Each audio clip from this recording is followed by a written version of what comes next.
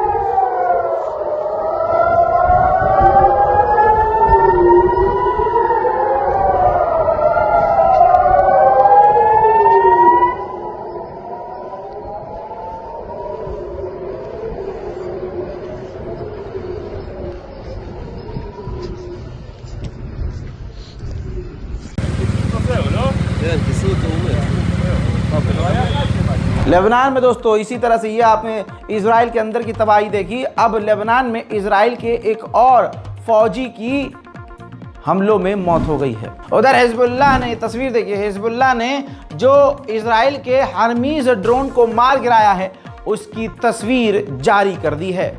मेरे दोस्तों, लेबनान ने आधिकारिक तौर पर बताया कि हमारे पास जो प्रपोजल आया है सीज फायर का, उसके अंदर हम कुछ चेंजेस करवा रहे हैं। जैसे लेबनान को भी सेल्फ डिफेंस का अधिकार होना चाहिए और सीज फायर के तुरंत प्रभाव से तुरंत उसी वक्त इजराइल की फौज पूरी तरह से लेबनान से बाहर निकल जानी चाहिए।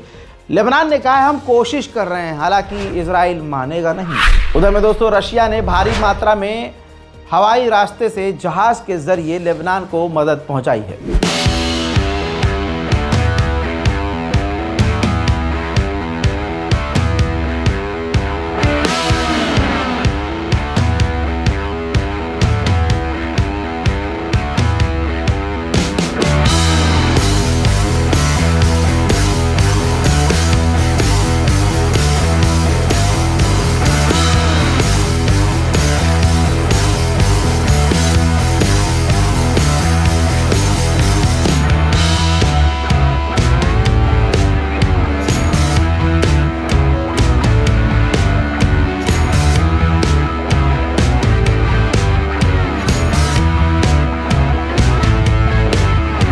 इजराइल ने कामयाबी से लाल सागर से इजराइल के ऊपर तेजी से आते हुए ड्रोन को मार गिराया है।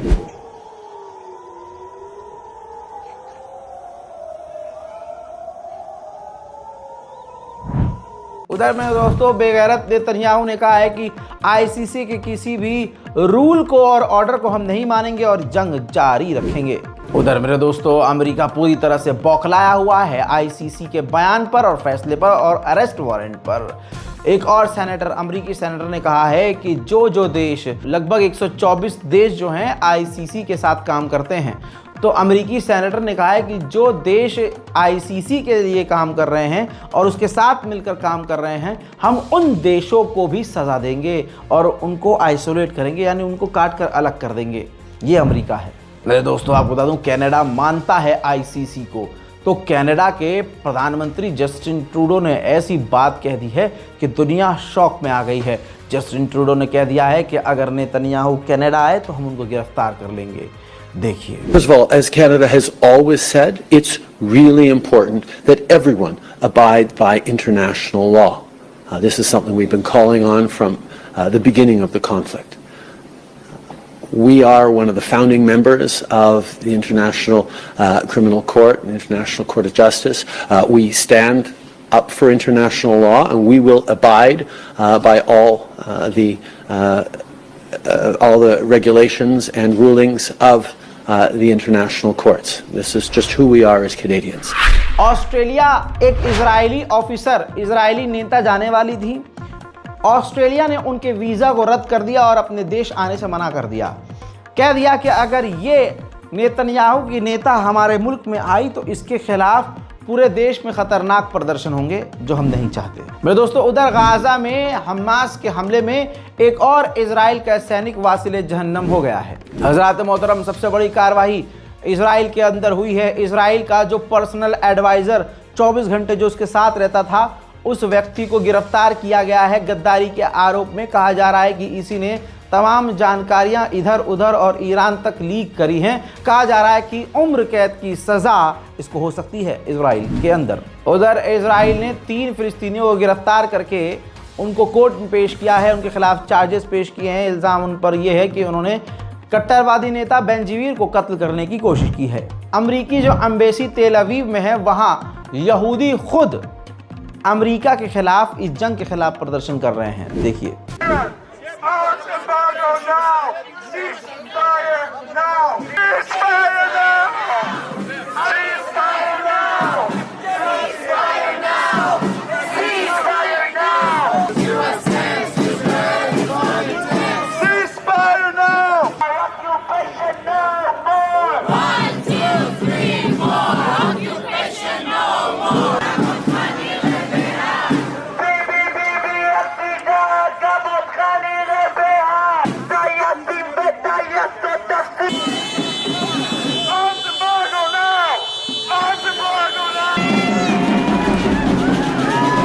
इजराइल ने जो हरामीपना करते हुए इराक को भी धमकी दी और कहा कि हम तुम पर हमला करेंगे। इराक ने तुरंत अरब लीग की मीटिंग बुला ली और अरब लीग की मीटिंग होने के बाद तमाम अरब के देशों ने इजराइल के खिलाफ एकजुटता दिखाई और कहा कि हम हर तरह से इराक के साथ हैं और इजराइल ये गलत कर रहा है। मेरे दोस्तों, इसी मुद्दे पर इराक ने बड़ा ही दिमाग चलाते हुए व्लादिमीर पुतिन से फ़ोन पर बात की है। कहा जा रहा है कि इराक के प्रधानमंत्री ने इजराइल की शिकायत व्लादिमीर पुतिन से की है कि वो हमें बार बार मारने की और हम पर हमला करने की धमकी दे रहा है। उधर इंडोनेशिया ने अरब लीग के मीटिंग के दौरान पूरे अरब देशों से मांग की है कि जितने भी अरब देश हैं वो इजराइल के साथ बिजनेस ट्रेड बंद कर दें। उधर अमेरिका की नाक पे नाक काटते हुए एक बार फिर से यमन के हौथीज ने अमेरिका के MQ-9 रीपर ड्रोन को मार गिराया है। गाजा के अंदर तबाही बहुत ज़्यादा है, बर्बादी बहुत ज़्यादा है, भूख बहुत ज़्यादा है। तस्वीर देखिए, वहाँ बेकरीज लगभग बंद हो चुकी हैं। जो बेकरीज खुली हुई हैं वहाँ पर रोटी और ब्रेड के लिए हज़ारों की तादाद में भीड़ लगी हुई है। कनाडा में जहां पर फिलिस्तीनी समर्थक कनाडा में प्रदर्शन कर रहे थे, वहीं इजरायली समर्थक आ जाता है और फिलिस्तीनी समर्थकों को परेशान करते हुए कहता है कि पूरे फिलिस्तीन और गाजा पर कारपेट बॉम्ब मारकर सबको तबाह कर दो, यानी एक साथ सबको मिटा दो। देखिए, Carpet bomb Palestine, carpet bomb Palestine. Put a Palestine flag there.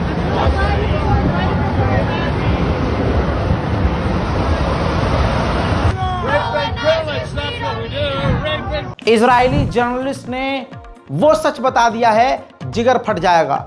Israeli पत्रकार ने लिखा कि हम मलबों के अंदर से बच्चों के चीखने की आवाज़ गाजा में सुन रहे हैं, लेकिन हम मजबूर हैं कि हम उनको निकाल नहीं सकते, बचा नहीं सकते। यूनिसेफ बच्चों का सबसे बड़ा संगठन, दुनिया का सबसे बड़ा संगठन है बच्चों के लिए यूनिसेफ। उनके चीफ ने कहा है कि गाजा इस दुनिया में, पूरी दुनिया का सबसे बड़ा बच्चों का कब्रिस्तान बन गया है। वहीं मेरे दोस्तों एक खास तस्वीर आई है, गाजा के अंदर जो एक लौता बीचों बीच में जो वाटर सप्लाई लैंड था, जहां पर वो फैक्ट्री समझ लीजिए, जहां से पानी को प्यूरिफाई करके हर जगह सप्लाई किया जाता है मशीनरी के द्वारा।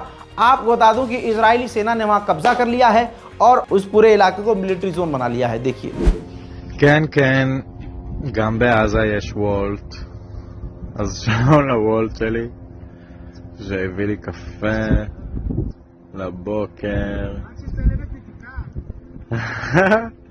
אני מצלמת את הוולט. वहीं मेरे दोस्तों इस तरह के मंजर रोज नजर आ रहे हैं। इजराइल के एक ऑफिसर ने सोशल मीडिया पर गाजा के पूरे मोहल्ले को एक साथ बम लगाकर उड़ाते हुए का वीडियो शेयर किया है। कमाल की यही तो बात है सोशल मीडिया की। सोशल मीडिया ऐसी वीडियो को बैन नहीं करता, ना उनके लिए ये क्राइम है, लेकिन अगर आप फिलिस्तीन के लिए बोल देंगे तो आपके अकाउंट को डिलीट कर देगा सोशल मीडिया, कहेगा कि ये हमारी कम्युनिटी गाइडलाइन के खिलाफ है। वहीं इजराइल ने टेंटों के अंदर जिंदगी मजबूरी वाली गुजारते हुए, गुर्बत वाली ज़िंदगी गुजारते हुए, मौत के साए में ज़िंदगी गुजारते हुए जो फ़िलिस्तीनी गाज़ा के लोग टेंट के अंदर रह रहे थे, इजराइल ने उन टेंट वाले एरिया पर भी, उनके टेंटों पर भी हमला कर दिया।